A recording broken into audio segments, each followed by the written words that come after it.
এখানে আপনার ইতিবাচক খবর আপডেট। সর্বশেষ অনুমোদিত সূত্র থেকে উৎসাহজনক উন্নয়ন একটি নির্বাচন সঙ্গে।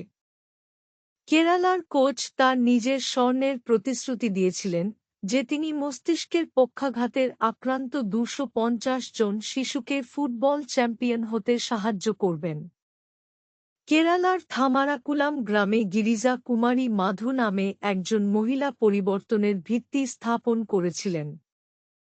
একটি নম্র কৃষক পরিবারে জন্মগ্রহণকারী তিনি কঠোর পরিশ্রম এবং ত্যাগের পালসের অভ্যস্ত হয়েছিলেন।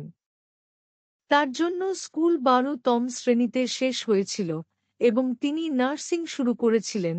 পরে তার পরিবারকে সমর্থন করার জন্য একটি সেলাই ব্যবসা পরিচালনা করেছিলেন। তবে এই দায়িত্বগুলির মধ্যে তার হৃদয়ে খেলাধুলার জন্য একটি গোপন আবেগ ছিল, সঠিক মুহূর্তের জন্য অপেক্ষা করছে জেগে উঠতে। আরেকটি ইতিবাচক ঘটনা হল আইএএস অফিসার ১১১টি গ্রামের সাথে মরে যাওয়া নদীকে পুনরুজ্জীবিত করেন।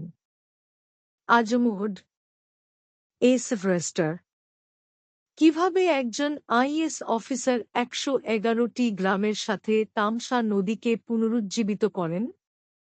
উত্তর প্রদেশের আজমগড়ে তামসা নদী ধীরে ধীরে মরে যাচ্ছে। প্লাস্টিক বর্জ্য, মাটি এবং বছরের পর বছর অবহেলা প্রায় তার প্রবাহ বন্ধ করে দিয়েছে।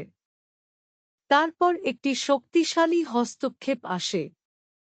আমাদের পরবর্তী গল্পের দিকে আইআইটিএমস ৩ডি কাগজের ভিত্তিক পোর্টেবল ডিভাইস ৩০ সেকেন্ডে দুধের অপব্যবহার শনাক্ত করে। মূলত রিপোর্ট করা হয়েছিল এবং ২০২৩ সালের মার্চ মাসে লেখা হয়েছিল। এই গল্পটি আমাদের আর্কাইভের বিষয়বস্তুর অংশ হিসাবে পুনরায় প্রকাশিত হয়েছে। আইআইটি মাদ্রাসের যান্ত্রিক প্রকৌশল বিভাগের সহকারী অধ্যাপক ড পল্লব সিনহা মহাপাত্রের নেতৃত্বে গবেষকরা এমন একটি পোর্টেবল ডিভাইস তৈরি করেছেন যা ৩০ সেকেন্ডের মধ্যে দুধে ভ্রান্তি সৃষ্টির জন্য ব্যবহৃত একাধিক পদার্থ শনাক্ত করতে পারে। এই আকর্ষণীয় প্রচেষ্টায় ডা মহাপাত্রার সঙ্গে গবেষণা বিশিষ্ট সুভাষী পাটারি এবং ডা প্রিয়াঙ্কন দত্তের সহযোগিতা রয়েছে।